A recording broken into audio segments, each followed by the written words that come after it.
All right, so I'm going to call the Capital Improvement Planning Committee meeting to order for Thursday, July 25th, 2024. It is 7:02 p.m. and we have 4 of our 5 voting members.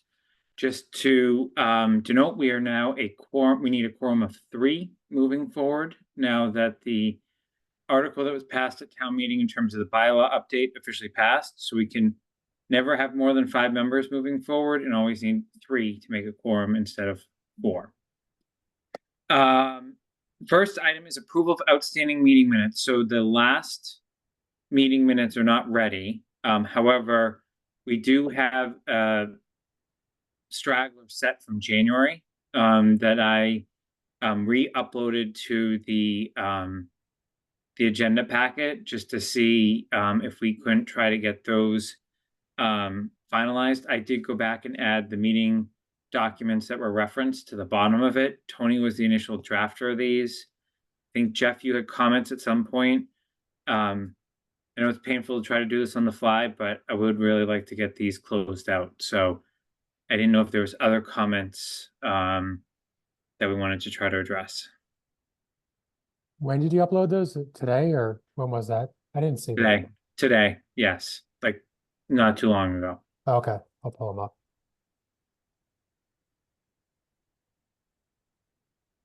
One sec. I know Tony was good with them.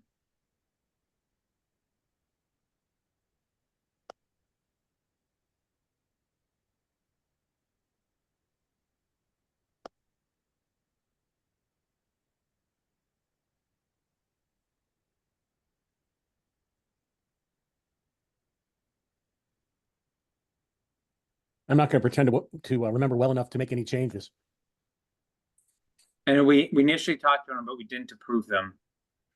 So I just wanted to make sure we had the approval on the record. And Jeff, I can come back to this if you want.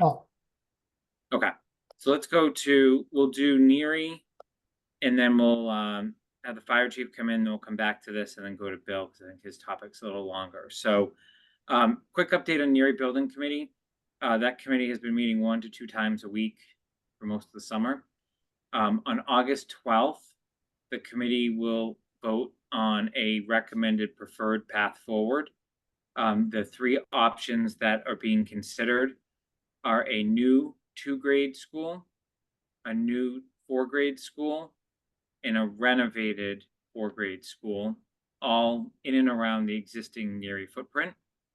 I don't have latest cost numbers, which I know is obviously a huge component of any consideration. So the Neary Building Committee will have that, a formal cost estimate of each of those 3 scenarios at that August 12th meeting, and we'll vote on a path forward. It is a live meeting at the Public Safety Building, but it also, if we do it right, should also be available via the hybrid format as well, via Zoom. So have no idea where it's trending because we don't know the exact numbers yet, but obviously it's an important decision to kind of figure out what the next steps are in the process. Jason, am I correct? And you said a renovated 4-grade? Yeah, it will be, so it would be using the existing shell, but obviously because it's a 2-grade school, it would require space beyond the existing footprint if we were to do a 4-grade. So not a renovation 2, renovation 4. Okay. Correct. All right. And I'm happy to provide details or have separate meetings on that specific topic. If any of you are planning to actually attend, it would be good just to know that, just so I can post a quorum notice that we may have a quorum present, either virtually or in person. You don't need to tell me that tonight, but to be determined. I think capital's turn to weigh in on the project will come, closer to where the broader funding needs to be appropriated at a town meeting, and weighing that against other capital needs. Okay, Jeff, you ready in the meeting minutes? You want me to go to the fire chief? Let's get them. I'm good. Okay. So I will move that we approve the latest version of the January 3rd, 2024 meeting minutes and mark those as the final copy. Is there a second? Second. Second. Any Any additional comments? All right, roll call vote. Joe, Aye. Jeff, Aye. Tony? I didn't hear you, Tony.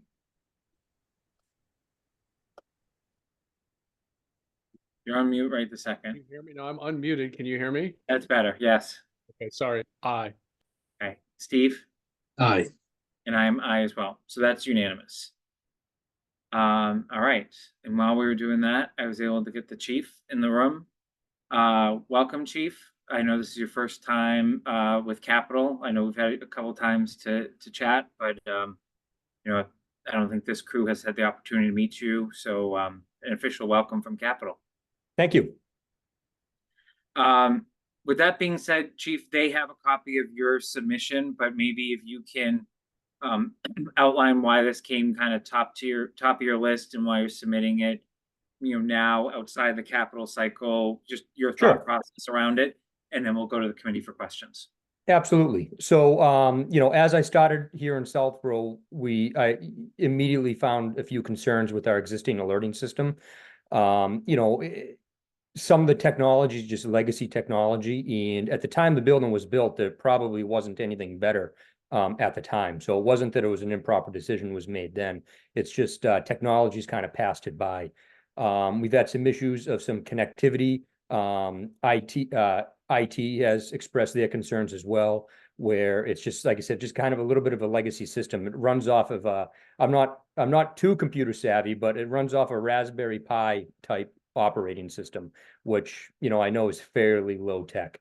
So the proposal is to go to brick station alerting. What that does is it helps future-proof us. You know, as we, you know, the conversation ramps up about regional communication systems, or even just expanding the alerting capabilities in our existing footprint of a building. Bricks is very fluid to be able to do that. It uses non-proprietary lighting. It operates off Philips Hue lights. They just need a 110 power source, and otherwise they're Zigbee daisy chained wirelessly. So it's pretty easy to implement throughout the building. Also, we're currently running 3 different alerting systems. We have the Bricks free version.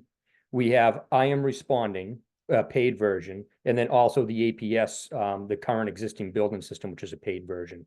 The reason for the 3 was because everything was so unstable. We, you know, guys hoped that one of the 3 would work, which is just kind of not a way we should be operating. Going to Bricks also fully would just allow for better transparency for callbacks or any type of recall situation. Members can respond in, signify that they're responding in by their cellular device, and it'll show on a station board of the station of who's coming in and their ETA to the building. You know, if me as an incident commander on scene, that's valuable information to know whether we can get another piece of apparatus on the road or we have to call out mutual aid. Another aspect of the project was trying to build out our computers in the trucks. So MDTs, mobile data terminals. Currently, there's some iPads in the trucks with air cards, and although they work, they're not that mission critical. They're not public safety rated. I hate to say it, they're kind of disposable in that type of setting, where there are some other products, one that I'm fond of, Patrol PC, that they're military grade rugged computers. You know, we could easily expect 8 to 10 years out of them, and have them all fixed mounted in the truck with modems.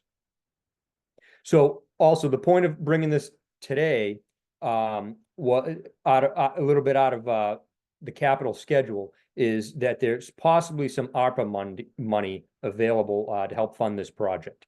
And from what I understand, they wanted me to present this to you to just, you know, put it on your agenda, put it on your radar. If ARPA doesn't go through, it's going to be something, you know, I'll probably be requesting it in later meetings. But just kind of wanted to, you know, field it and answer any questions you might have. Thanks, Chief. Questions from the committee?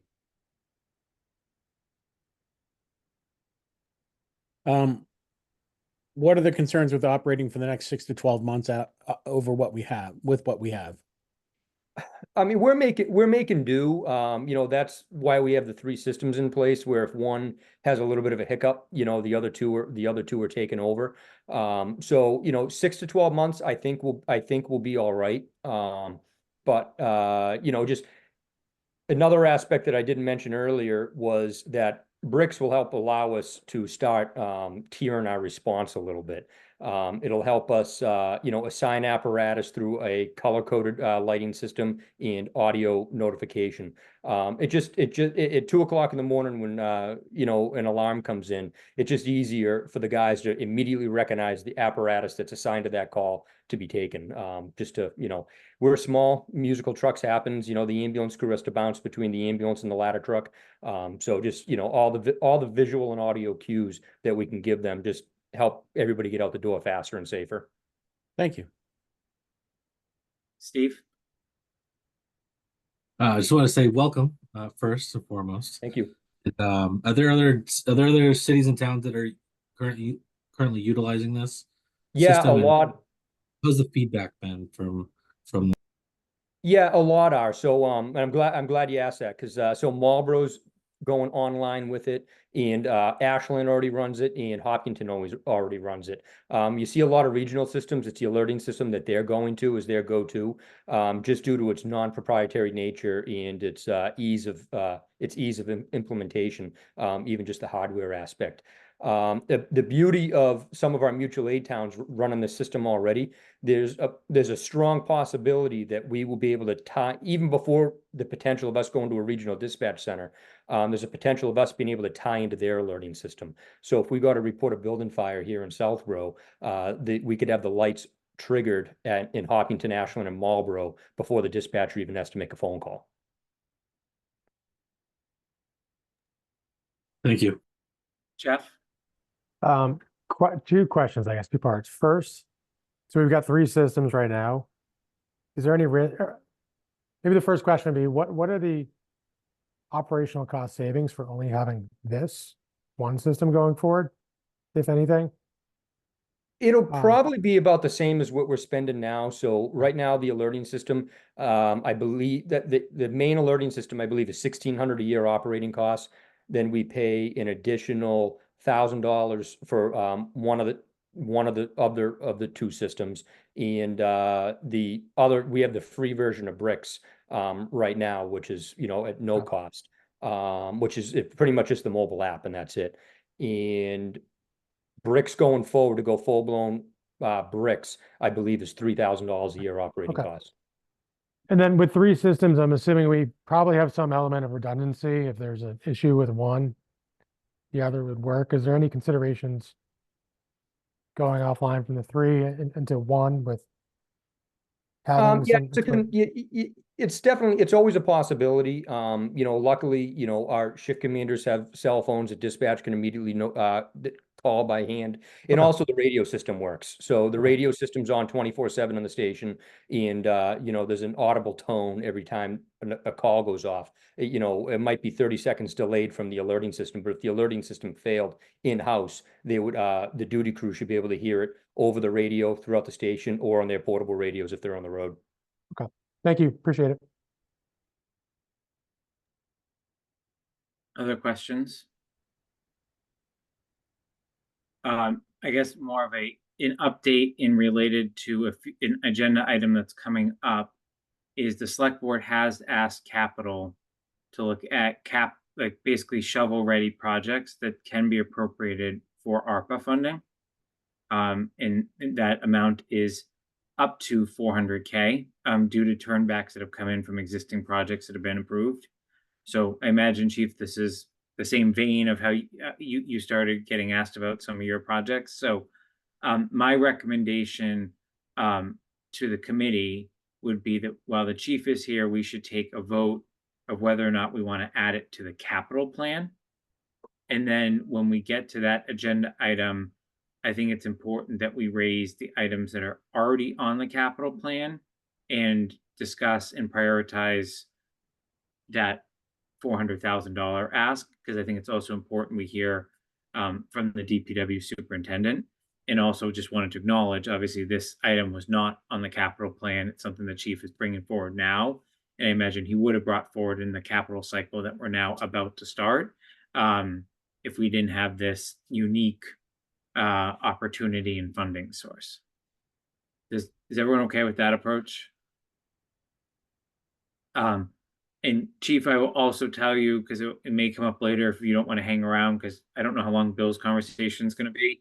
But you know, this particular item in fire related items, if you haven't talked to Mark and the select board about pilot in the past, or learned how the town deals with that with some of our private schools, this Yes. particular item, they're very generous on fire department related items and public safety related items, just based on past history.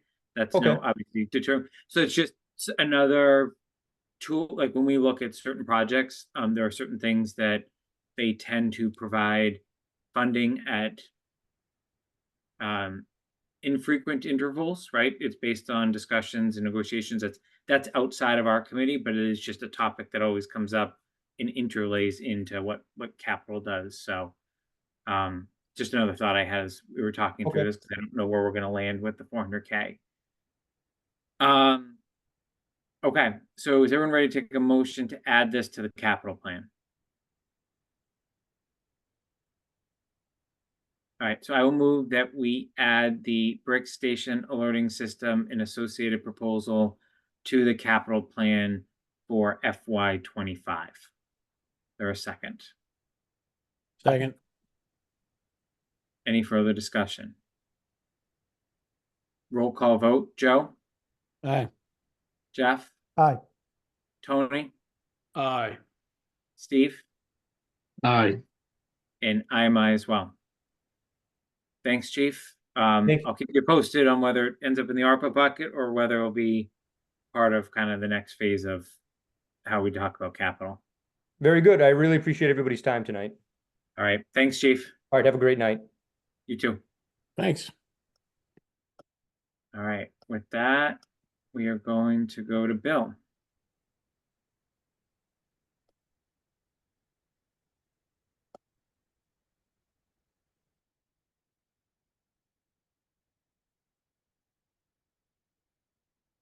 Good evening, everyone. Hi, Bill. How are you? Good. How are you? Good. Thanks for joining us. Happy to join with you. And thanks on behalf of the committee for the detailed work that you put in before to try to tee up. You know, there's a lot going on, obviously, in your department based on There's a some of lot these memos going on. we got. So, I, you know, at least personally, it helped me to get my arms around kind of where you wanted to go tonight. Before we go through and go into any questions, just wanted to see if you have any opening statements beyond kind of the memos and pictures that you sent in, and things you want us to kind of be thinking about as we go through each of your items tonight. Well, I was going to see if I could call up, take control of the presentation and just call up that unless you want to, Jason. I have no desire to. You're okay. all you have privileges. Okay. Okay, let's see. How can I share my screen somehow? If you look in the bottom, you should see a green up arrow. Okay. Right there. And we can see your map. Okay, beautiful. It's puny on my screen. So, so anyways, the town just completed a study using Beta Group. It's called the Pavement Management Plan. And basically, Beta went through and using AI technology, ranked and scored each of the roads in town. So what you see on this map is a color-coded map of all the roads in town, blue being the roads that are in the best condition, and red being the roads in the worst condition. So I largely rely on this map in making recommendations now and as we move forward. The theory is, you know, you knock off some of the major reconstruction every year. You do some minor reconstruction every year, so people might be scratching their head, their road is in poor shape, but we're, putting a surface treatment on another road on the other side of town. The theory is we try to get all the roads eventually up to that blue tier. And so it's a slow process. Every 3 years, we're going to rescore these roads, so that we'll see progress on this over time. And again, the idea is we tackle some of the bigger projects and some of the smaller projects coincidentally. So with that being said, if you don't mind, Jason, I'll just start into my recommendation on the Pine Hill Road project. So you'll notice the main roads that have red. You have Pine Hill Road, you have some sections of Corderville, Framingham Road, Marlborough Road, Northborough Road, Lovers Lane, Flag Road, and then some smaller subdivisions throughout the town. The approach that I took, I have those competing interests. I then looked at, okay, are they local roads or are they through roads? How many vehicles travel those roads? And certainly that knocks out a lot of the roads. The two heaviest roads, well, outside of Corderville, Marlborough, and Framingham, the two heaviest roads are Northborough Road and Pine Hill Road. Lovers Lane, I have a waterline project that we'll talk about later. That's going to hopefully take care of itself. If the Hopkinton project goes forward, the water project with Hopkinton, that's a critical component for our water system to upgrade. So I expect that road may be largely handled through the water funds. So I took that out of the mix. Then I looked at number of vehicles per day. Pine Hill Road gets about 2,500 vehicles a day. Flag Road gets about 1,000 vehicles per day. Northborough Road gets, I didn't specifically look at Northborough Road for number of vehicles per day, and I'll tell you why in a minute. But I expect that'll be in the order of Pine Hill Road for volume of traffic. The subdivision roads are, again, relatively minor. They only get the local traffic, maybe 20 vehicles per day on the high end. Framingham Road, we currently have submitted for a TIP project through the state. So that would be Framingham Road, and we're looking also at a section of Marlborough Road for that. That would be a good candidate for a TIP funding, state level funding, because of the number of vehicles that go over it. Likewise, Corderville Road, I'm looking to kind of take a different approach and look at TIP funding for that as well. As it's close to the railroad and it'd be a main artery for the railroad, I think that would be a good candidate for state funding. So that leaves Pine Hill, Northborough Road, and Flag Road really for consideration. So looking over my last year, I think I put it in my memo, I've got an inordinate number of complaints about the quality of Pine Hill Road, between potholes, drainage issues, claims for vehicle damage, on Flag Road and on Northborough Road. Northborough Road, I hadn't gotten a single call. Flag Road, I think we got 3 calls over that period. So taking all of that information into account, that's how I ended up focusing on Pine Hill Road. Driving it myself, there's issues. It's a scenic road. There's going to be tree issues. There's certainly drainage issues. We're going to have to go to conservation. So it's not a straightforward mill and pave project. I think it's going to take some permitting, some finesse with design, and then off to construction. So I did solicit some proposals. I looked at Greenman Pedersen and I've looked at VHB. They were within $10,000 of one another for their fee, which I found interesting. And let's see. So we're looking at for the design, budget of 296,000, and I'm looking for ARPA. We currently have 177,500 slated for roadway improvements. That's ARPA funds.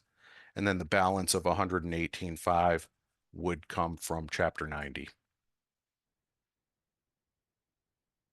So with that, I could probably stop sharing my screen unless anybody wants to keep it up there.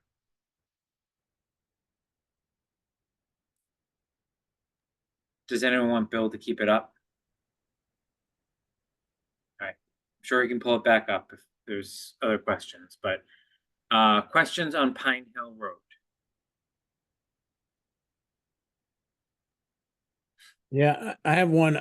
I know that, and I saw an email passed around from beforehand, which I sent to the committee, but that the design might include sidewalks and others. And I was wondering how much of the design money was going towards sidewalks and other concerns other than just the road itself.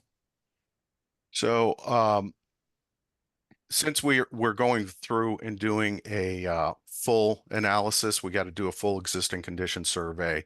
They're going to do a road design. Part of that, we have some section of Pine Hill Road that has existing sidewalks, and from my perspective, it appears that much of those sidewalks are on private property, and I don't believe we have easements for those. So we either would have to acquire easements for those existing sidewalks or relocate the sidewalks closer to the road in the right of way. I think it's optimistic. First, let me say I did not offer that. I said we'd look at sidewalks, and with any road construction, we would look at sidewalks. But in terms of design, the engineers they have conceptual level consideration towards sidewalks. They don't have really full design on that. There's some bottleneck areas that sidewalks wouldn't be practical to go through on Pine Hill, as you might expect. It's a country road.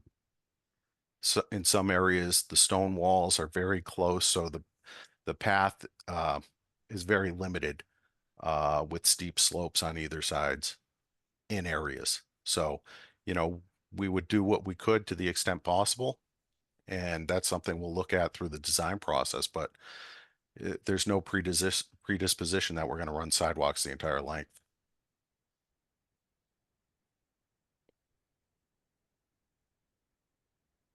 Anything else, Joe, on Pine Hill?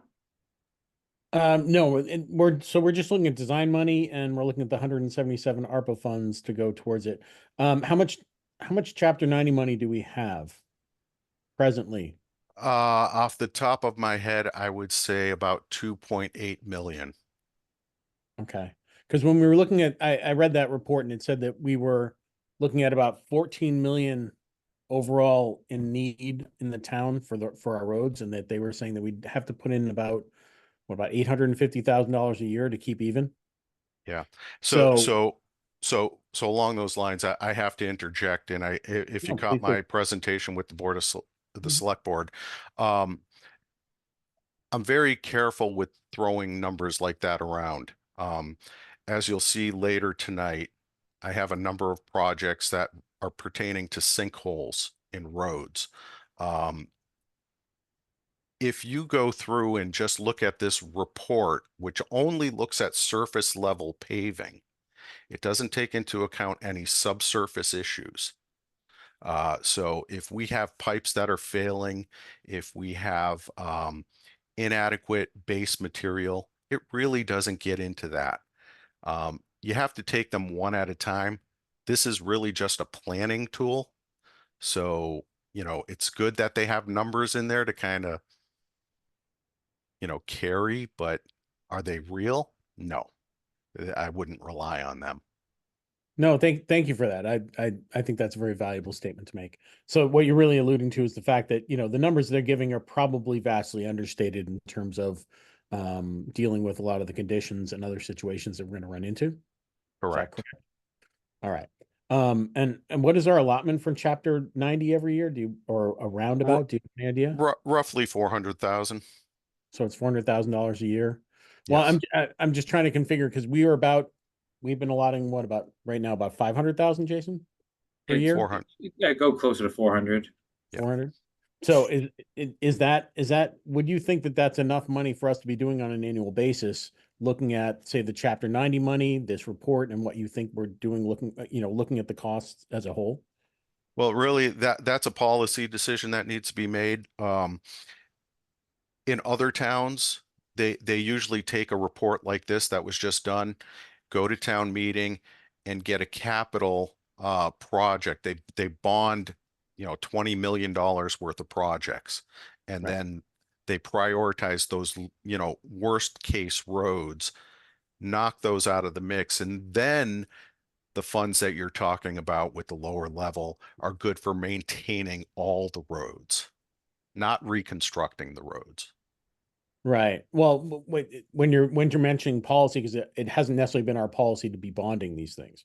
So if that's what your recommendation would be to change that type of funding to doing that, then that would be a real policy change for us in terms of the way that we're financing our roads. And I think that having your expertise about the costs is very important to understanding whether that's a direction that we would want to go policy wise. Sure. Okay. But today we're just talking about the Pine Hill Road. Is that essentially what we're looking to vote on, Jason? And a Well, number of other. Yeah. Yeah, there's gonna be some other things. We'll probably take a vote at the end. But I think Bill has identified, if we're in agreement with where he's headed, he's identified funding sources for all of these that are not competing. It's not like we have to make a choice. The question is it the right project? Are there other things that aren't considered here? Is at least how I'm thinking about it. But that we'll let him go through before we take any votes on any of these. Because to be honest with you, in terms of using any ARPA funds, I sort of feel the way that it did last time, which is that I will probably abstain from anything ARPA related funding wise, because I feel that, I was on the ARPA committee and now it's in the hands of the select board. So I'm not going to recommend they use ARPA funds for the road because I already voted as to what the recommendation should be. So I just would like, to put that out there beforehand. Thanks, Bill. Appreciate your answer on that one. Thank you. Sure. Anything else on Pine Hill? Bill, two very quick questions on Pine Hill.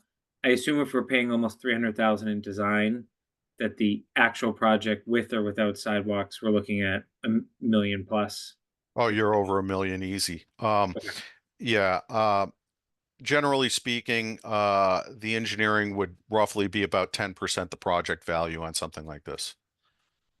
So right. So when I do the math, right, and we reference the $14 million number that Joe just mentioned, right, and we escalate this up to about 3 million, let's call it, right, give or Sure. take.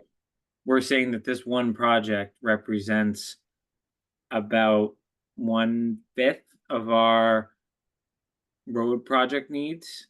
Like if those two numbers were right, which I realize both could be wrong, but like, I mean, does that seem right in order of proportion based on the color coding that you just had up on your screen?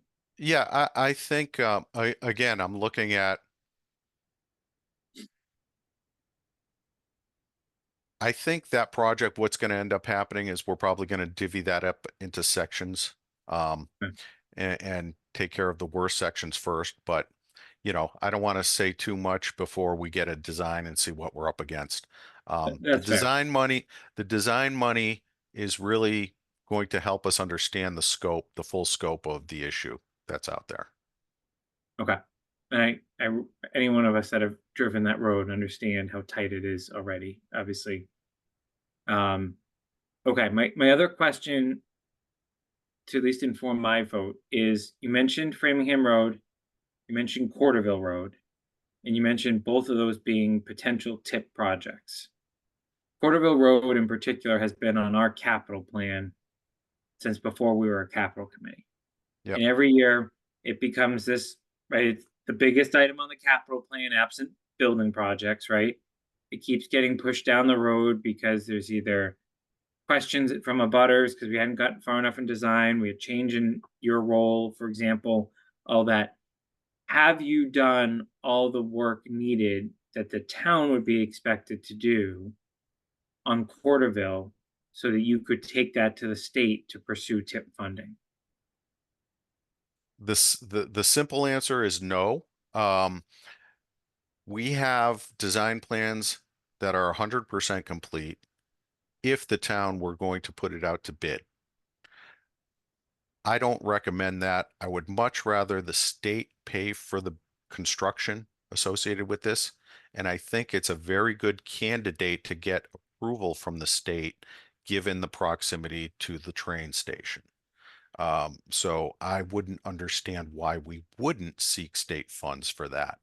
Then we could take our local funds and apply them on a different project. So to that point, when you are not building to state standards, there's some latitude and leeway that you can take advantage of that you wouldn't incur as high a cost on the project as you would if you built it to state standards. Um, so by going this route, not only are we potentially getting the state to absorb the cost, um, you're getting something that's going to be at that higher level and meet all the state standards. So we're going to have some additional design money that needs to get spent. So what would the timing be of that project if it were to become a tip? I know that the state has to approve and all that, but like, what's the leeway in those 5 years, Yeah, 1 year? well, it gets in the pipeline and it's a competitive process. So we have to make the case to the state why this is a good project. Certainly it helps if the local representatives also help the process along. So I spoke with our engineer, Greg Russell, and the state's going to be soliciting proposals for tip projects. I want to say over the next few months. So we'll put in for it at this round, and then we'll get some feedback and we'll go from there. What also makes us a strong candidate is we do have this base level design done, so we're not starting from square zero like some of the other projects. So appreciate all that background. So essentially, if we were to be successful and the state were to pick us up, there would be no further town funding needed for that. If the state picked it up, Yeah. Okay. we would only be responsible for engineering design costs.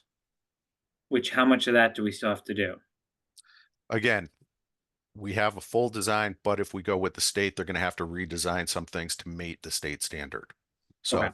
I can't tell you what the dollar amount is on that. All right. So we should have a discussion about that in a separate time when there's a separate agenda item for that, because they're just the background that we've gotten over the years. I appreciate you looking for state funding. I'm just trying to make sure some of these things that we've been tracking for years don't get put in a parking lot, for obviously new items that we're considering here tonight. So my same question goes for Framingham Road. That's been a discussion for many years, always been considered a tip project. Have we done everything we need to do to be ready for that funding cycle from a local funding perspective? We did submit for the tip process. We didn't get the funding this last round. We're going to submit again. There will be the design money again associated with that we need to expend as part of the process. This one, we don't have the full design done, unlike Corderville. Okay. All right. Other questions on Pine Hill? All right, let's go to Oak Hill sidewalk. Oak Hill sidewalk, you might recall, I was before the committee a number of months ago, and we looked at 3 sidewalks. The select board actually approved a 4th sidewalk at Oak Hill Road. It's going from the end of the existing sidewalk to Walnut Street. And basically I asked VHB to give me a proposal. They gave me a proposal price of $116,000 for 2,400 feet of sidewalk. One more thing I wanted to add on those prior projects that I was before you before. I did negotiate the scope down, not the scope, but the fee down with VHB, and knocked $95,000 out of their fee, which I'm very happy about. So we're moving forward on those three. The select board approved ARPA funding for the fourth, which is Oak Hill. So that's what we're here for today. Just as a side note, there was a sidewalk study that was performed in 2015, and this section of the project, the town-wide evaluation, scored fourth on that list. And where has Beta scored it? No, this was a local group of volunteers. I want to say include the DPW superintendent, the fire chief, police chief, and maybe Yeah. a number of local people. But didn't Beta do a sidewalk plan as well? Or is that not They, complete? they did an ADA compliance assessment, which largely looked at the handicap ramps and that sort of thing. I could be mistaken. I thought they were doing like a full, like to help basically to give you a map exactly like you just had on the roads, except more like where did that not happen? Like where the potential is for contiguous sidewalks. Yep, they gave us a map as part of that for what they call hotspots for needs, and that's based on uh, uses, local uses, which include the town offices, schools, the train station, locations like that. So it's basically a map with various hotspots located around those features. I So don't think where there's did I yeah, don't so think did there's a this lot. I don't did think there's this a lot one of other science behind it other than okay. here's a here's a um, public interest location, and they show a little glowing hotspot around it. So suffice to say that this one, Oak Hill, did not have a glowing hotspot given Correct. there's not Correct. town offices, school. I mean, there's obviously stuff over there. I don't want to, and I know there are safety concerns on that road that have been raised in other forums, but I just want to make sure we understand what has or hasn't been done. So then my other question is, you mentioned the three that we've already approved. It went to select board, they approved it. That design work is underway, Correct. but not done. Correct. Okay. I was just questioning in my head, why do we continue to design as opposed to like actually starting to get like something in and implemented? Like, but I don't know what your timing is. I know ARPA needs to be spent soon, and that's some of the crux here. But I didn't know like if the design was going to be available in 2 weeks and you could go out to bid for the fall, it may change how I'm thinking about it. Versus you say the design's not going to be done until December, which means we can't go out to bid until We're when? looking next construction season for construction of sidewalks. So, there's a lot of groundwork that literally and figuratively that needs to get done. As you know, many of the roads in town are scenic roads. Anytime we have an issue with the street tree, we're going to have to go get permits for that. Likewise with conservation. So wetlands gets delineated, survey goes out, locates features. They compile the map, then they actually get to the design. We have some meetings, maybe tweak it here and there. Then we go get the permits, so it's a lengthy process. It's not just, something we could just do that quickly. Okay. And then final question, and this is for Mark if he's there. Is select board already approved spending ARPA money on this? Is that correct? Did I hear Bill correct? Yes. So if that decision's already been made, it seems backwards, right? Like, let's just say we voted no for a second. They've already decided it, so they're not going to revisit their decision, right? I mean, they're the funding authority. Here am I just want to make sure like I understand what we're actually doing with this one versus like everything else seems ordered appropriately. No decisions have been made, but I thought I heard Bill right that the decision's already been made on this. So I just wanted to figure out how much we need to discuss it or not.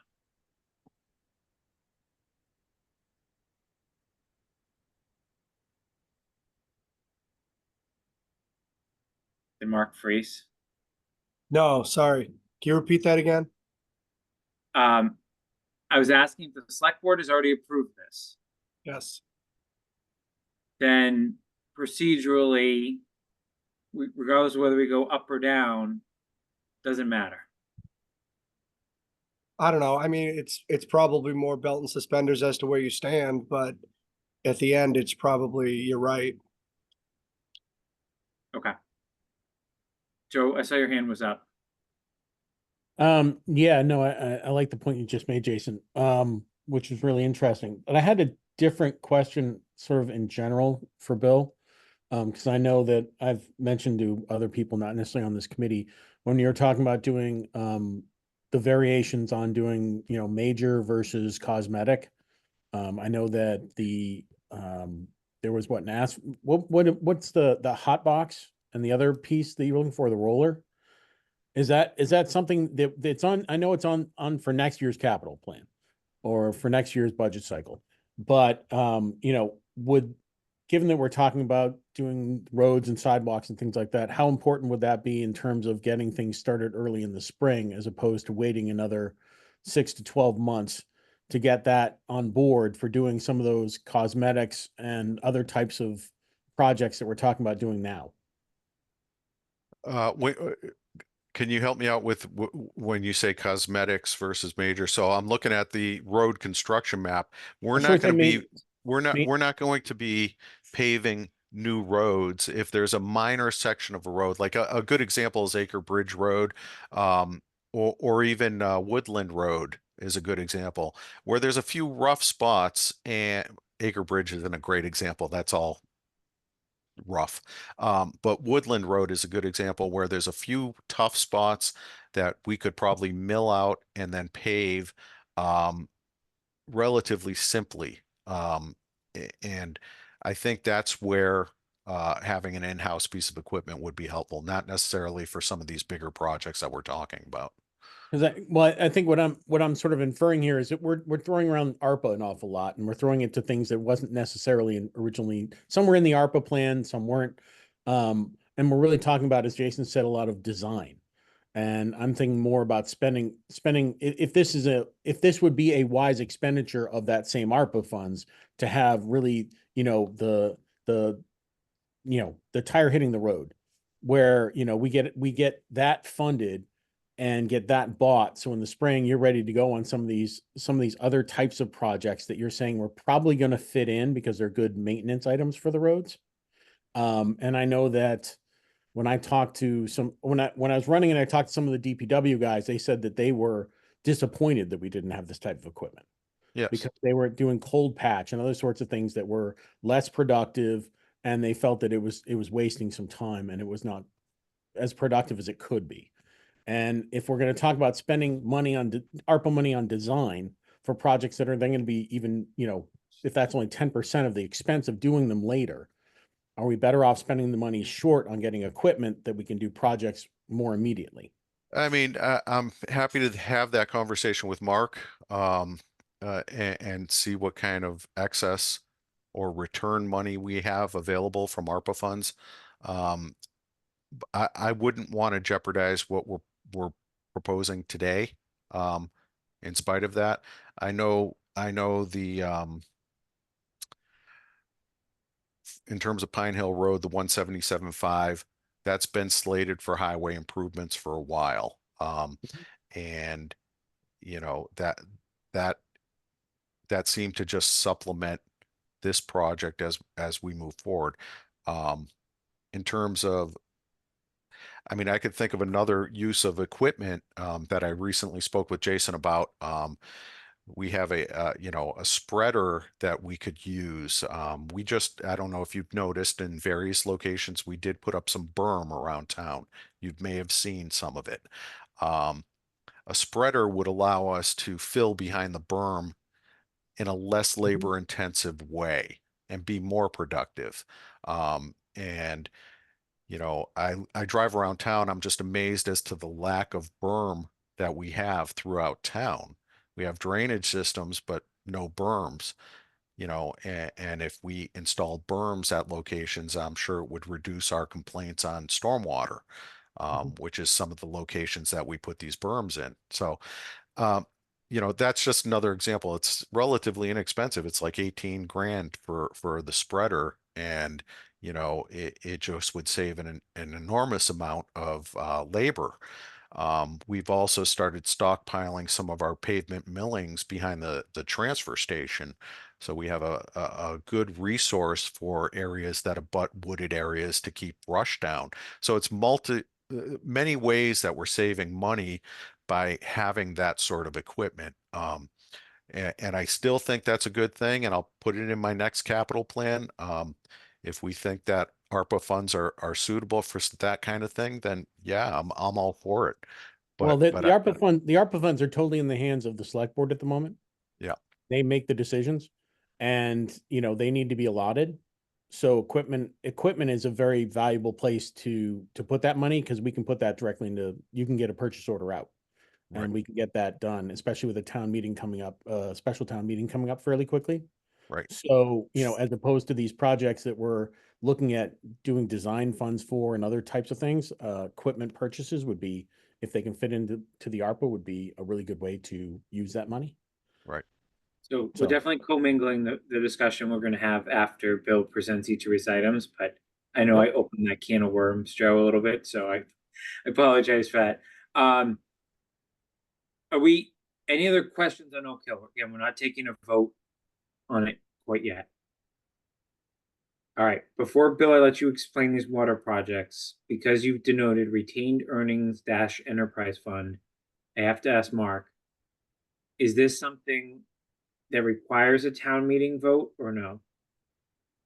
Not if it's ARPA funds. Nope, it's retained earnings enterprise fund. Yes. Can I just add to that? That also is largely contingent upon the Hopkinton project going forward and getting that intermunicipal agreement, which there's going to, if things work out the way we hope, we'll have a sum of money that would offset the costs associated with this.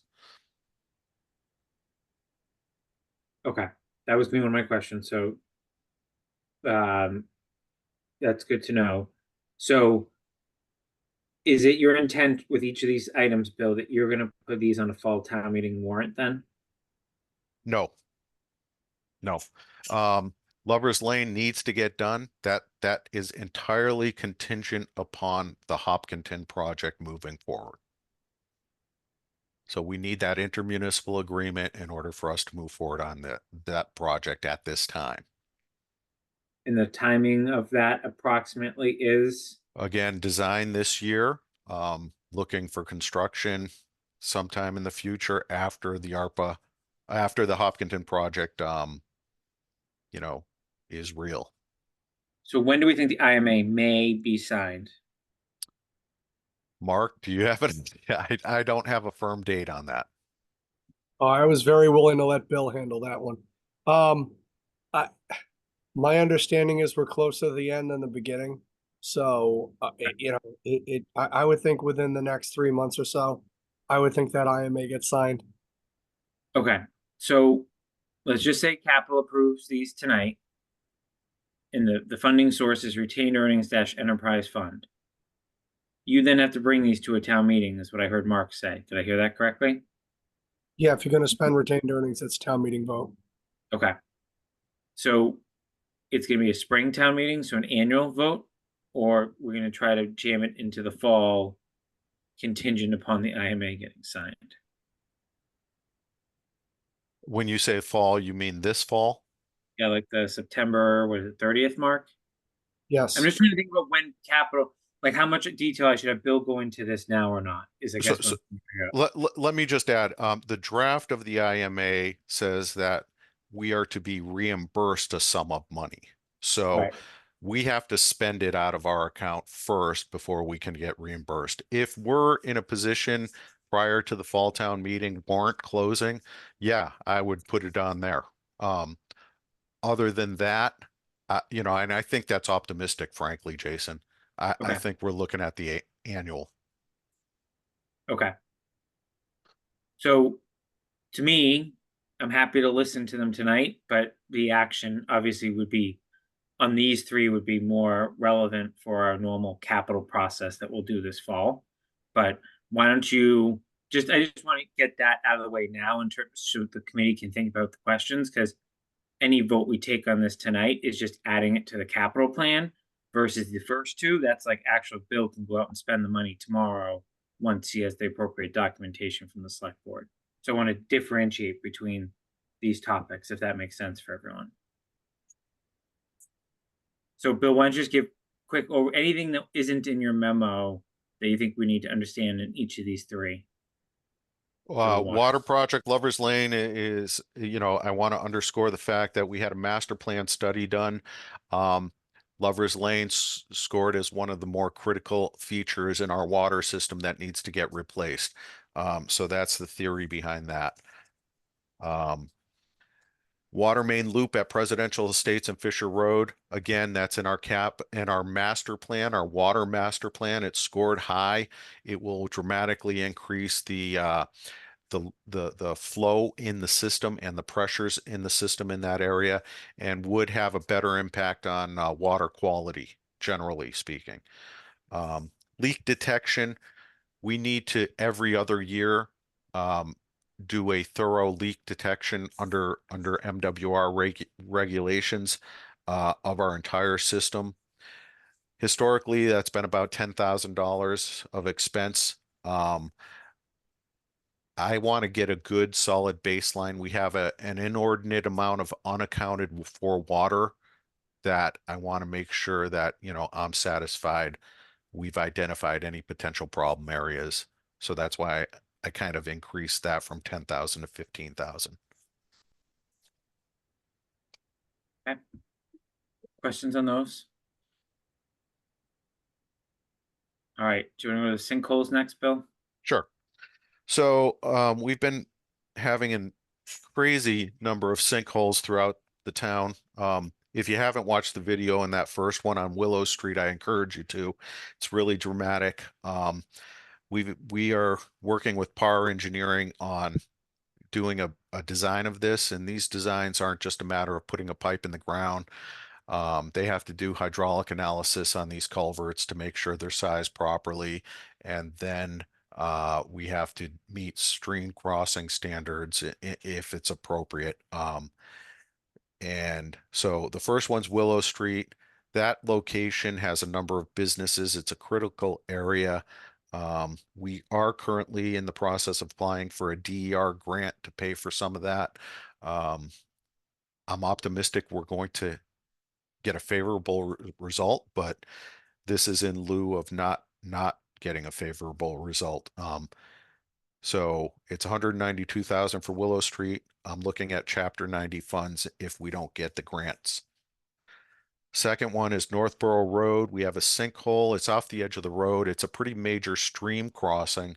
The issue is, I guess there's a couple of underground pipes that are joining underneath the road.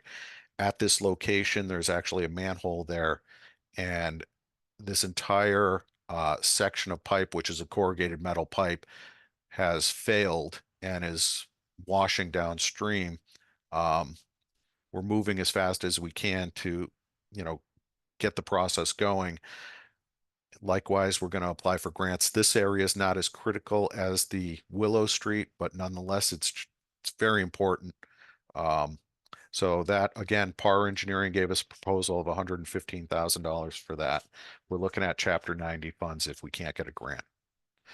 Thirdly, we have Central Street. This one's a little different because it's not a result of culvert pipe. I suspect this is a result of water traveling along the gas trench in the sand bed, reaching a low point near Boston Road, and it's eroding underneath the stone wall. So it's at the retaining wall for the roadway, and it's washing out into the reservoir on that west side. So we're working with VHB on getting that rolling. That one's only 63,500 for a design fee. And again, because that's not a stream issue, so that's where you don't have to get into the hydraulic analysis and whatnot. Finally, John Street, one of the first things that happened when I arrived here, going up the steep incline on John Street, there was a sinkhole that formed in this bituminous coated corrugated metal pipe, had no bottom to it whatsoever. And it was the cause of the sinkhole. We put a Band-Aid on it from our department, but you know, it is just that, it's a Band-Aid. We really need to redo the pipes throughout that entire area. It's all the same kind of pipe. It was all designed in the 50s, installed in the 50s, and so while we're doing that, there's also a turnaround. I'd like to get turnaround cul-de-sacs. I'm sure the fire chief would like that too, at the ends of those roads as well. So that's it for those sinkhole projects. So Joe, go ahead. I had a quick question, sort of related, sort of unrelated. I mean, I'm looking at all these design costs, and I'm, you know, obviously my brain is going like this, and my top wants to explode. But when we talked about having an engineer on staff, I mean, I know you talked about that for road construction itself, and especially with paving quality. But would having a engineer on staff lower our design costs in the least? They would. There might be some small projects that we could handle in-house that we currently don't do. But larger projects like this, I would still have a contract, consultant do. It doesn't make sense to have that done in-house.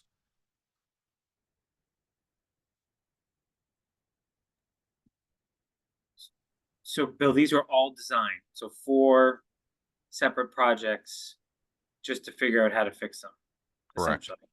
Correct. Okay. And not a small number, right? So, and I applaud your desire and willingness to apply for grants. That's always well received by this committee. My question is waiting for the grant delaying the potential solution, right? Like grants are great, but like, are we waiting too long given especially how these 2 roads in particular are pretty main thoroughfares for local roads? We have to apply for them. We would have some component of the project, whether it's early design, survey, base kind of level work. We should hear fairly soon on it. I'm surprised we haven't. We actually applied for one already and we did not get it. The DER grant, the one we're currently applying for, is a very competitive grant. So, I think Willow Street was good because I saw 5 of the people from the DER out at the site. I sent them the video that I created that I sent to you. So I think they got a good handle on it. They were surprised, and I was glad I caught them in the field. The mapping, the USGS mapping that they go by, did not show some of the features in terms of the water bodies on the USGS map. So if they were just in the office looking at that, they would have never understood what they saw in the field and what I sent to them. So I think that was good timing. So I'm somewhat optimistic on Willow Street with regard to that one. I have another grant that's going to be coming up that I'm looking at for these projects. That is the I forget what it's called right now, but it's a little heavier lift in terms of reporting back and forth to the state. I can't remember the name of the grant, but it's forthcoming, I think, in the spring. Okay. So I guess my question really becomes, are you ready to go on each of these? Like, let's just say we vote yes on all 4 of these. Like, are you going to go sign a contract tomorrow Yes. based on each of these funding sources and get going? Yes. Okay. Okay. So I'm just going to throw something out to the committee for consideration. I think the pictures speak for themselves, at least to me. I am worried about the construction costs, but we're not going to be able to avoid the construction costs. So instead of going and designing other items that we heard about earlier on, in particular sidewalks, but I'll give the select board some leeway with where they want to go with this. I would strongly encourage them to allocate some ARPA to some of these so that we can leave road maintenance and or chapter 90 in our bank account to deal with the construction project. Because by the time this comes back, each of these designs, this is going to be a large article for town meeting to absorb. So I'd rather have at least something sitting there to pay for these, knowing that we need to spend the ARPA sooner. But I don't want to delay this. I don't want to commingle this. But that's what's been going through my head, trying to tie these two memos together.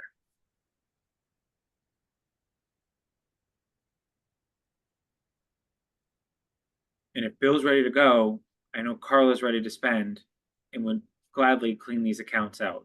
The ARPA account, that is, right? And leave us funds for decisions in the future. So that's where I'm at. So any other thoughts so we can figure out what we want to motion? So Yeah. the only Oh. thing I would like to add, Mr. Chairman, is, Fred. you know, to me, it's not, this is a symptom that we have for a problem in town, okay? I suspect that we're going to continue to have this kind of issue throughout the town. I believe before I came here, there was another culvert on Northborough Road that had to get redone also. We are unfortunately very familiar with that one. That was a Okay. fun town meeting. So as I indicated, we'll talk about one of the things I applied for a grant for in a minute, but I think, we need to take a step back, take an assessment of what we have for pipe inventory, because I would envision this being a recurring problem. So. I don't like what I'm hearing, but I know you're just the messenger, so I get it. Joe? I had a question based upon, if we're looking at this as a 10% investment in the project. I mean, right there, we're looking at what, 4.2 million, so to speak, sort of on general total costs. I mean, is it realistic for us to even be thinking that we would get more than 2 or 3 of these done in the next year? I think we need to, frankly. I think we're those culvert failures, if they get to the point where they cut off those businesses, that's a problem on Willow Street. If Northborough Road gets so bad that traffic can't traverse over that pipe, we've got a real problem with, getting to the schools. So we have to. Where Northborough Road's concerned, there is an alternate route. So the Northborough Road is actually the one I'm least concerned about. But given that we have $2.8 million in Chapter 90, and then we're only really putting in about $400,000 a year in the road budget. I mean, we're looking at eclipsing that by doing all of these in a year to begin with. And then that would mean that we wouldn't be able to go after anything else. Or are we looking to raise money? Am I reading this wrong? Does anybody? No, we're going to this way? continue to apply for grants. Okay. If let's say we don't get the funding for the design money on the front end, we will apply for the same grants for the construction money. So again, we may want to talk to our state reps and folks to see if they have any ability to influence the outcome of some of this. But yes, I agree. These are going to be big costs that are coming. We won't know till we're done, but yes, it's on the horizon. Because I know Jason said he's looking to maybe reapply ARPA money towards these, which means that I'm not going to cast a yay or nay for this. But, when I'm looking at this and thinking about it, as a capital committee, if we're voting for this, we're committing toward the path of paying for these projects, because otherwise we're just throwing money down a hole. So, when the project comes through after this, I'm going to be asked to vote yay or nay on the actual full value of the project, whether you have a grant or not because I'm gathering within a year, 2 years, there's probably an expiration on doing these, project designs because the conditions can change. Is that correct? Well, if you have a failing culvert, yes, to some extent, but in terms of project construction, no, the cost would change, but that's about it. The design should not change. Okay. So and these are imminent costs that we're going to sustain one way or the other. I think so, yes. Okay. Okay. Outside of a grant. Sure. No, thanks. Thank you. All right. Is everyone ready for some motions? See where we want to go with this? All right, I'm gonna do the water ones first. So I will move that capital ensure and or update the capital plan to reflect the Lovers Lane water main design for 89,300, the presidential Fisher Loop for 42,200, and the leak detection system in maintenance for 15,000, with an intended use funding source of the water fund retained earnings. Is there a second? Second. Can I Go ahead, just, Bill. yeah, Yep. sorry. I just want to make one thing clear on the Fisher Road project, the presidential Fisher Road loop. That only gets us to 30%. PAR felt that they shouldn't go forward with a full design at this point.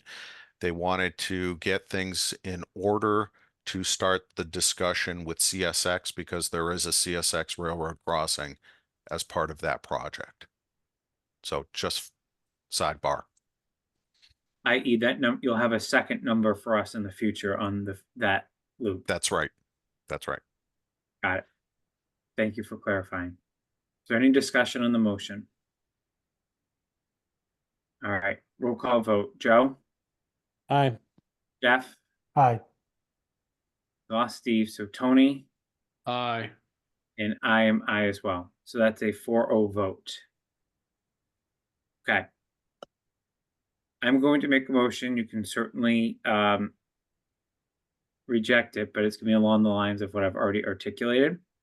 I'm going to move that we add the following to the capital plan. Pine Hill Road design, 296,000. Oak Hill sidewalk design, 116,000. Not done. Just got to open a different PDF. Willow Street sinkhole, 192,000. Northborough Road sinkhole, 115,200. Central Street sinkhole, 63,500. John Street sinkhole, Mitchell Street turnaround, 65,000. With a priority order of the sinkhole projects being dealt with from a design perspective first, using ARPA funding, and further prioritization to occur with Chapter 90 or road maintenance fund for Pine Hill Road and Oak Hill Road upon the completion of those designs. Is there a second to my motion? Second. Discussion.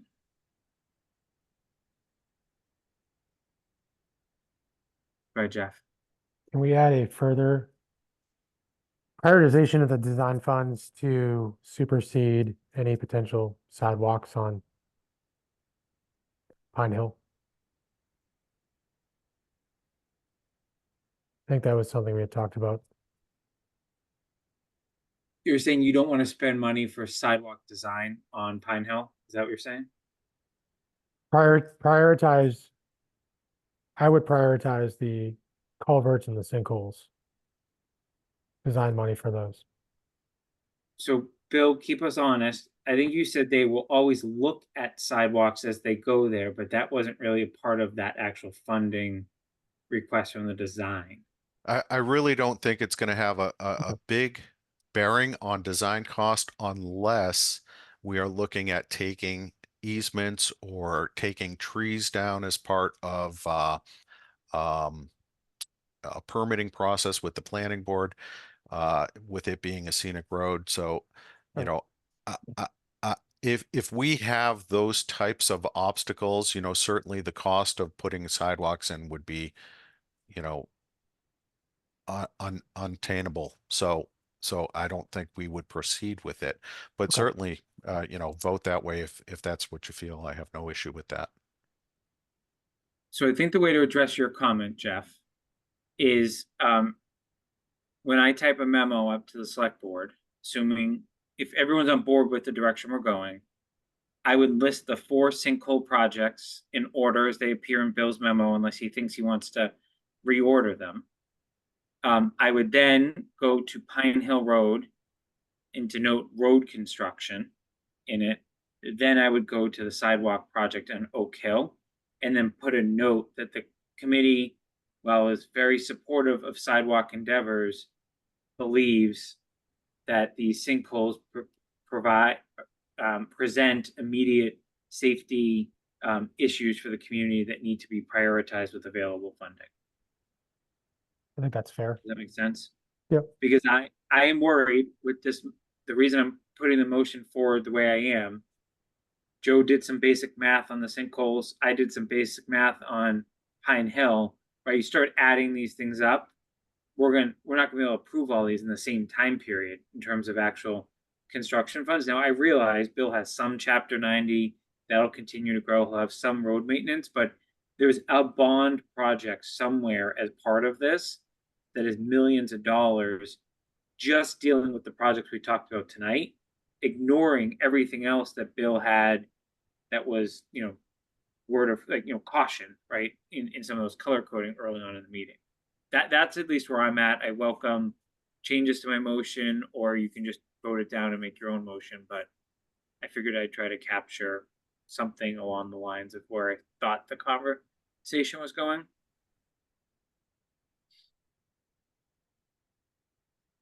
Are we ready for a vote? All right, Joe. I'm going to abstain. Okay, Jeff, Aye. Tony, Aye. and I am I. So that's a 301 vote. So, Bill, we will send a memo to select board. I think if they've already approved all this, right, it just may be a discussion of prioritization, but I would get those design contracts ready in that order so that we can start expending the money, and Carla can get whatever POs she needs in the system for ARPA compliance. Sure. While we have you, because there is a secondary request that our next agenda item is about this 400,000. You heard me explain a little bit to the chief before we pulled you over. Is the select board believes they have potentially up to 400K left of ARPA appropriation that has not been appropriated, and I've been asked to provide basically capital ready projects that are on our capital plan, i.e., nothing new, like basically things we've already discussed, you brought forward last year. So there were 2 items. Well, there's more than 2 items, but there are a few items that I flagged that I just wanted to make sure that if we don't take action with that request on for you, that you are intending to still bring back to us as part of this capital cycle. It was the asphalt hot box trailer. Yes. You're still on that. Yes. Yes. Did you do the double drum roller or no? No, we did not. And you still believe that's a need? It is. It's hand in glove with the asphalt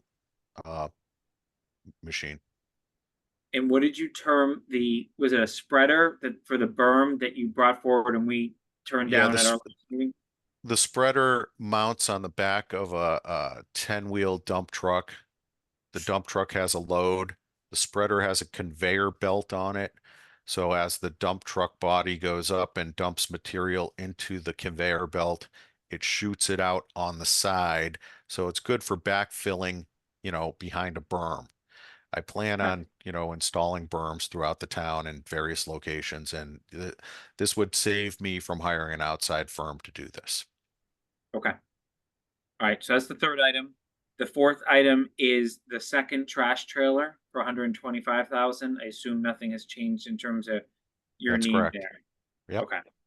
And then are you still looking at a cabin chassis plus an upfit of the exterior body for about $270,000 this We year as are. well? Okay. Yes. And just for purpose, like what I was referencing was a document we had in our January 3rd, 2024 packet where Bill prioritized items between 2024 operations and 2025 operations, and items that were for 2025 operations, we pulled for town meeting, and those did not go forward. So just so everyone, I realize, Bill, the costs may have adjusted a little bit, but I just wanted to make sure those were still in play. My other Yes. question is, and it sort of came up before, you had last year Framingham Road tip project, our share, you had about $210,000, and you repurposed and said you were going to use Chapter 90 and road maintenance and sidewalk funds, right? We just had a whole discussion about all of that earlier. Framingham Road came up once. Is that still something you're going to bring forward through that funding mechanism, or given the competing demands of all the items we just talked about? Yeah, you- I will take a look at the funding sources and where we're at with VHB in terms of the contract fee and go from there. It's too early for me to say. I'll have to get back to you on that. Okay. All right. Suffice to say we have more than 400K just from your department, and obviously Yes. you're not the Yeah. only one with capital needs. So does anyone have any other questions for Bill tonight before we just finish and discuss this topic? No, Bill, thank you. Appreciate you coming in. That was a lot Sure, of good sure. information. Really appreciate it. Mr. Chairman, I did have one more thing. I know we had maintenance projects on the list. Yep, fair. I Thanks for wanted- keeping me honest. Yep. Yeah, so I wanted to just open the door. I don't have numbers on much of this, but I'm still looking to do some line striping, some crack sealing, some patch paving this year. I'm also considering, we have a grant that we've been awarded for a pipe camera inspection kit. That's I applied for a joint grant for the town, a regional grant for Westboro, Southboro, and Hopkinton to share a pipe camera inspection kit. We were awarded the grant. It was for 110,000. So each of the three towns is going to have to supplement that with almost $11,000. So that would trigger the capital request that I'm going to be making. I'm in the process currently of putting together an intermunicipal agreement for the three towns. And then once that's in place, I'll probably be back for a more formal request on that. Okay. Here's my view, and I welcome the rest of the Capitol's view. For that ongoing maintenance, patchwork, line striping, that's stuff you carry in your operating budget, correct? Yes. Although it may exceed $10,000, I do not personally believe that's items that we should be approving. If it's a regular ongoing operating item, that would clearly fall within your technical expertise and your department's technical expertise. Does anyone disagree with that? Okay, so you don't need to come to us on that Super. particular item. So hopefully it makes your life just one last memo for you. Excellent. Okay. Bill, thank you. I can't echo that enough. The amount of detail, time, and thought that goes into this, is greatly appreciated. I'm sorry you inherited some of these things. No. I know some of it was just timing, and how some of these things failed, but we're committed to obviously working with you and the town to figure out the best way forward. I think funding source is going to continue to be the hot button topic, which I realize you can only inform us on the costs. We Yes. have work to do with Mark and Brian on funding sources. Excellent. All right. Thank you, everybody. I appreciate your effort. Bill, if I could, Yeah. one last thing, on terms of patching and lines and sealing, I know the DPW has been doing a much better job at reaching out, but it'll make you probably very popular to people on those roads if you let them know ahead of time that you're going to be doing that sort of work. Yes. Both because you'd be popular for doing it, but also popular for telling them. Yes. Thank I you. appreciate that. Thank you. All right, thanks, Bill. Have a good night. You too. Good night. All right. So where we're at in the agenda is this concept of $400,000. In trying to prioritize it. Joe, are you going to abstain from this? Are you abstaining from this vote? Or Yeah, I'm gonna abstain from it. Okay. So what I did is I went back to our capital plan. I appreciate the select board's desire to actually respect the capital plan as opposed to just bring random projects forward that just, have come up this week sort of thing. So I just wanted to say that on the record. And so I went back to the capital plan and I looked at items that we deferred last year because we kind of ran out of funding to bring forward a reasonable capital budget. And I looked at items that we either regularly do and or are items that have usually very little discussion based on experience.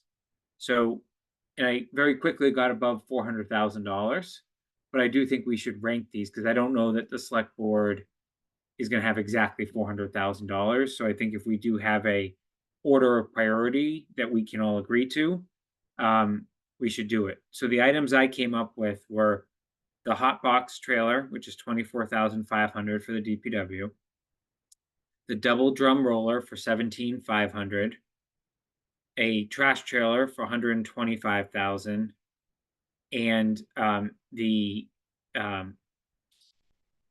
spreader for the berm for $18,000 that we talked about a few times tonight. Those were all DPW related items, and they total up to,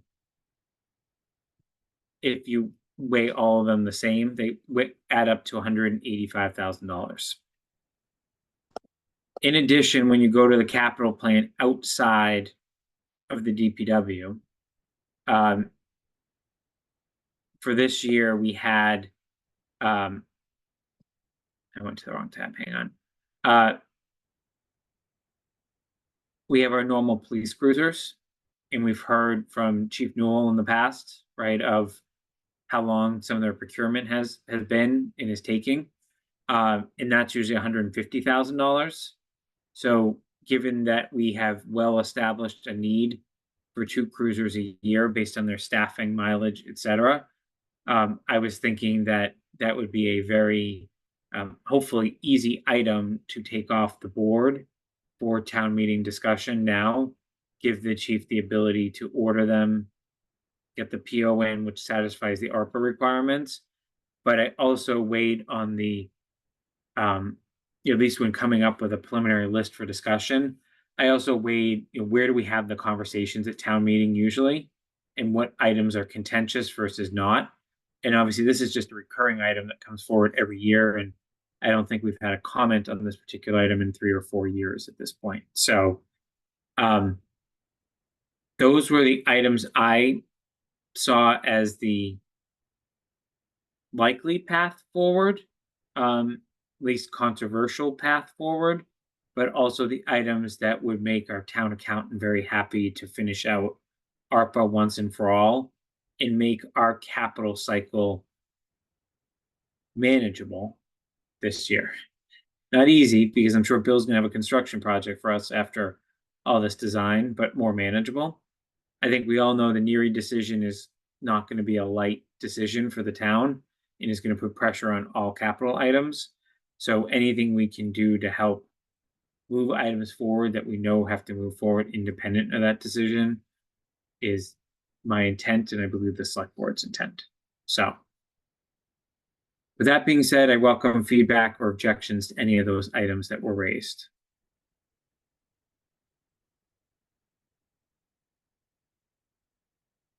Now, prioritization. Any strong thoughts on that? You basically have multiple items in DPW, it's technically 2 items, but it's 2 of the same thing in police.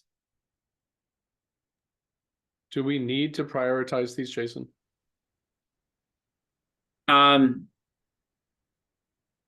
just don't know if they're gonna have exactly 400,000, Tony.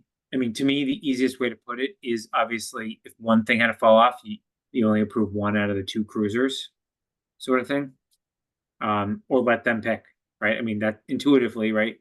You wouldn't go buy 2 of the same thing and jeopardize all of Bill's things if you only had 200K, for example, and or you can pick and choose some of these things. So I'm fine not prioritizing. If we just kind of give them a list of items that we feel fall within the 400K. That seems reasonable to me, that we give them a list, and if they have to prioritize, they have to prioritize. Okay. Mark, do you think that accomplishes the request? Yeah, I think it does. I think that if you narrow the list down enough for them, if they've got extra money and you've got 4 DPW items, they're gonna ask Bill what he wants. You know, what makes sense for him. So if you narrow it for them, I think that you're doing enough of the work to help them. Okay. All right, then I'm going to move that for purposes of the select board request that we recommend in no priority order the following items: asphalt hot box trailer 24,500, 36-inch double drum roller 17,500, spreader 18,000, and trash trailer 125,000, as well as allotment of up to 2 police cruisers for approximately $150,000. Is there a second? Second. Any further discussion? Roll call vote. Joe, Abstain. Jeff, Aye. Tony, Aye. and I am I. So that is a 301 vote. All right. Next item is as part of it originated in the Neary Building Committee the other night. It was punted very quickly back to Capital, but just as an FYI, if a 4-grade school configuration is recommended in the path forward, the select board is going to be looking to capital planning to recommend a process for how to vet and move forward the work of the community center exploration committee. I think there's 2 paths that we'll be able to take there. Either we do the work ourselves as a committee, or we recommend the formation of a building committee. I think the intent there is that if a 4-grade school is being proposed, that there needs to be a concrete plan for how Finn would be used, what it would cost to bring that building up for those needs, and it needs to be presented together as part of one package to the town, so that there's not kind of this phasing of projects, that everyone is eyes wide open to the process and to what would happen. That also would include an operational cost element, right? So if you're closing Finn as a school, but then you're going to still occupy it for town needs, things like heating, cooling, etc., are likely going to be roughly the same cost, right? So then transferring that cost over, looking at the impact of obviously what Neary's infrastructure is going to be. So we don't need to decide anything tonight, but that is just something that will likely come back to us right after the Neary vote, depending on what that Neary vote is. The reason I don't think we need to decide it tonight is because if that committee decides to move nothing forward, or to only move a 2-grade school forward, it's a moot discussion. So think about it. If you have strong thoughts, it's going to be an agenda item once we know whether a 4-grade school or not's in the cards.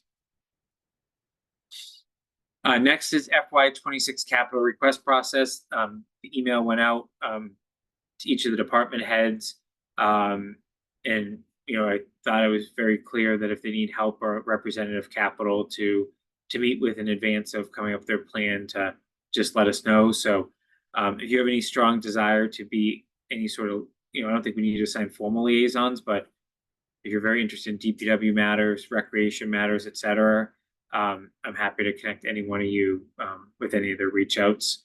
Otherwise, I'll just let you all know and we'll figure it out at an upcoming meeting. Questions on that? Okay, any public comment?